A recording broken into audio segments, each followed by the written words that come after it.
Hello there, Gamerinos and Gamerinas. Welcome to UnicornStorm. This is Rady, and I guess I'm taking a look at the new Halo remake thingy. Campaign Evolved. Is it now? It's really more of a retelling, reusing of old assets mixed in with some new. Different at times, but calling it Evolved, even just as a cheeky little play on words, comes off more as irreverent. Now, a lot of people have a lot of spicy takes on this new version, surely justified. And there are some people who know the original game in and out, able to tell you every tiny detail the devs fucked up, every weapon that's now too weak or too strong, stuff like that, which is useful. As for me, I don't remember all the details. To me, this is more of a fresh experience. Like, of course, I know what's going to happen. I remember many of the encounters.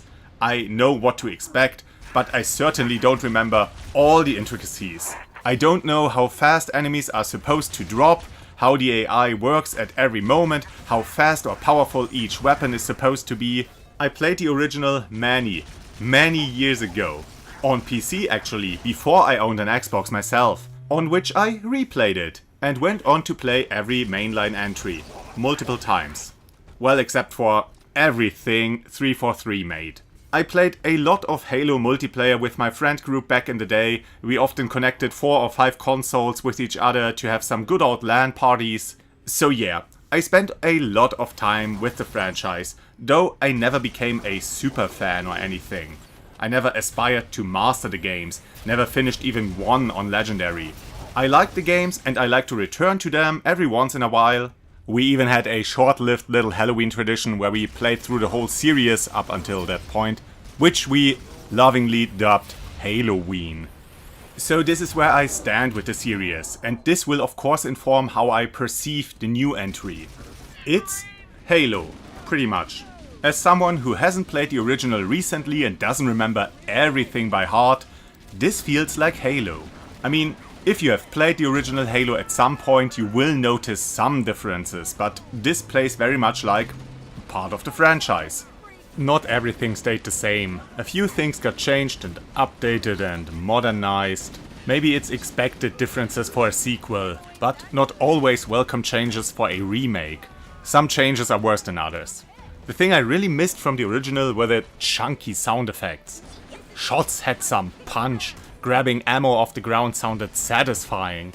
And now it's more understated, maybe more realistic, but certainly more generic.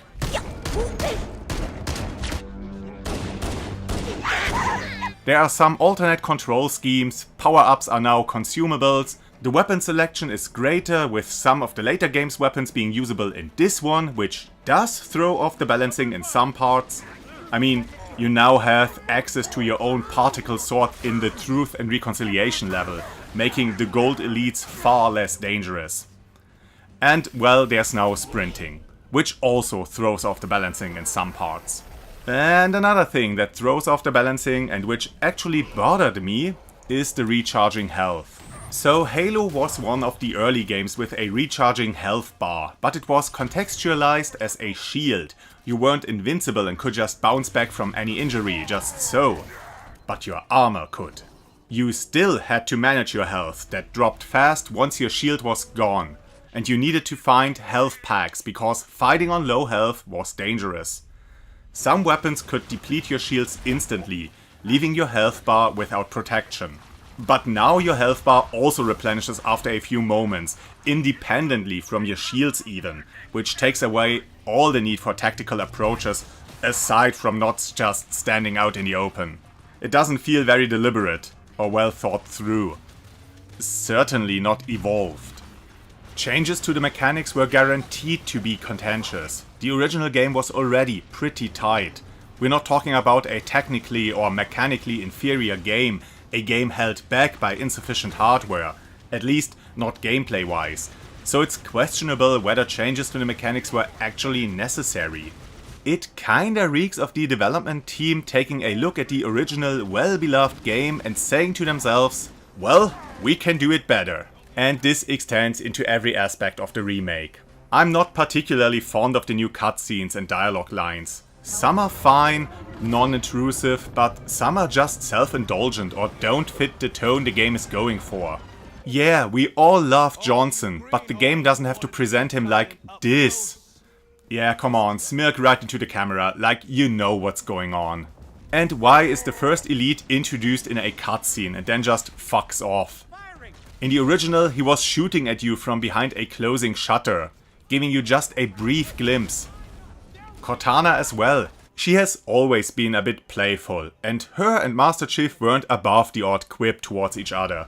But in the original, she sounded more alarmed and concerned during the intro sequence, whereas now she's more cocky. Like she's the one in charge. She tells the captain what to do. He should be thankful to her for being here. In the original, she joked around with the chief and sometimes spoke candidly, but she showed the captain nothing but respect and professionalism. Cortana, all I need to know is did we lose them? I think we both know the answer to that. Cortana, all I need to know is did we lose them? I think we both know the answer to that. John, how did they... Get here first? The Covenant ships have always been faster. As for tracking us all the way from Reach, at light speed my maneuvering options were limited. How did they... Get here first? The Covenant ships have always been faster. As for tracking us all the way from Reach, at light speed my maneuvering options were limited. A dozen Covenant superior battleships against a single Halcyon-class cruiser. With those odds, I'm content with 3... make that 4 kills. A dozen Covenant superior battleships against a single Halcyon-class cruiser. With those odds, I'm content with 3. Make that 4 kills. And in the remake, Cortana is used for many later tutorials. She explains pickups, enemy tactics, even how to defeat the hunters during the first encounter with them. And hit their exposed... worm bits. It's like a parody of a hand-holdy tutorial at times. And speaking of parody, the HUD is cluttered with all kinds of things. Elements from the original rearranged to frame your field of view instead of being tucked away in the corners, with more icons added, button prompts always on screen, and so is the current objective in this completely linear game. Now, some of these icons are useful. I now see the other equipped weapon and how many of each grenade type I have, but then there are waypoints and target pointers, weapon and ammo icons hovering over pickups. It's not necessarily unimmersive and certainly in line with the cyber armor future soldier setup. I mean, it fits something like Halo more than, for example, Call of Duty, the not future ones. But was this ever really needed? Now with all the pointers and markers, it actually looks like one of those parody videos, you know, the ones called "What if Ubisoft made so-and-so game?" Yeah, Halo 1 especially had the problem with many levels having identically looking hallways winding on and on for far too long, leading to copy-pasted rooms. It wasn't always easy, at times even infuriating, to keep track of where you were and where you needed to go. Sometimes there were some painted arrows on the ground that you either had to follow or move against, but it still wasn't optimal. This game tries to rectify it by adding waypoints to the HUD and marking enemies you need to take out before you can progress. So they went about it in the laziest way. Why not play around more with the level design? If the player has to ride down 3 identical elevators, why not play around with the visuals a bit? Why not have a well-lit one, then the goopy one, and then the one with the warning lights? Why not do the same with the hallways? Maybe have parts of the rooms in darkness but light up the parts leading to the exit. The game does this a bit with the arrows on the floor lighting up when you approach, but that's pretty much it. More could have been done, with a game proclaiming itself further evolved from the original. The game looks pretty. You could argue about the art direction, but I have no horse in the race here, to be fair. I didn't really look for it in the original game, and by the second game it was all about future space aesthetics and superficial set dressing.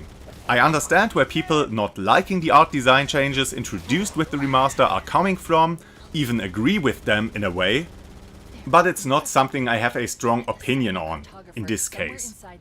It's nice looking environments, a lot of varied and diverse surroundings, characters and technology. Faces are a bit uncanny, but I guess this is where we are for the time being.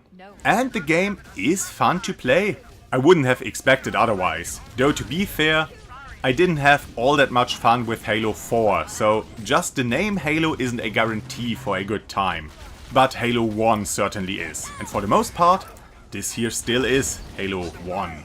The enemies we all know and love from Halo are still here. The often inept grunts fighting with cheap tactics, the jackals cowering behind their shields, the hunters leaving little openings, covering their flanks and hitting hard, and of course the elites using their agility against you, employing tactics, weaving in and out of cover and using the fact that they have the same shield the player has. And of course the different types of flood, throwing themselves at you in droves, shooting and swinging or even exploding. I mean, all the enemies have great and varied behaviors. But this is all Halo 1, isn't it? This isn't an accomplishment of this game, it's from a game that released 25 years ago. The weapon variety is incredibly large and plays well into the weapon drop and pickup instead of reloading gameplay. Driving vehicles around the large battlefields or kicking elites off their speeders is a lot of fun, and it all offers a whole bunch of different approaches to any battle. Though flying enemies behave a bit stupid and crash a lot and don't really manage to shoot at you all that much. It works for ground vehicles, but the game can't seem to handle banshees. I've heard of a lot of bugs and game breaking or progress halting issues, horrible frame rate, all that good stuff of modern AAA gaming, but I haven't encountered much of it. A disappearing texture on a gate, enemy AI not immediately activating after a checkpoint reload, one time my progress wasn't loaded after shutting down the game and continuing the next day, sending me back to the start of the level, but no larger issues. Because I played when the game released normally. I wouldn't dream of forking over even more money to Microsoft to play any game early. I think it's a disrespectful and predatory business tactic. And what did the people get who actually bought into it, paying for early access? Well, they got an early access version. A complete mess of a game from what I've heard. Just another reminder to not act like a drug addict and just show a tiny amount of restraint and patience. Why should any game developer deliver a finished product on launch if people pay for the privilege of testing for bugs? Why respect the consumer's rights if consumers gladly pay extra for getting screwed over? Of course I'm gonna pre-order the overpriced digital and console-only GTA 6 as soon as it goes live and let myself get celebrated by all the other fools doing the same thing. So yeah, all the people who had a bad launch version of this game deserved it in my opinion. Try to learn from it. So the game, on a whole, is fine. It's fun to play. I mean, it's a recreation of a pretty darn great game from 25 years ago, so it should be fun. There's also a short side campaign included that I'm not all that interested in, and to be honest, the little bit I've seen of it didn't really win me over. So who is this game for? Certainly not the hardcore Halo fans. What with all the misguided changes. If it were for the fans, if it were a love letter to the original, then this would be full of options instead of unnecessary changes. Like the Anniversary Edition, which let you swap between classic and remade visuals, and I believe sound as well. Give us options as to which weapons we want to have added to the roster or maybe taken away from. Let's tweak the AI of different enemies independently. Maybe let us drop vehicles into missions where they weren't supposed to be. Or just let us play the game in an as authentic, unaltered way as possible. But this isn't it. This is Halo for a new generation. Maybe. Yeah, maybe younger gamers don't want to go back to a game with graphics from the early 2000s. Which is silly, but I understand it happens. A lot. But to those I'd rather recommend the Master Chief Collection. With that, you also get Halo 1, with enhanced graphics, if that's what you want, but without all the superfluous stuff that takes away from the original vision. And you also get a bunch of other Halo games, so a lot more bang for your buck. Why pay a premium price for a single game that's at best of equal quality to its predecessor, when you can pay the same for 6 whole games? Or buy that one used on console and pay even less.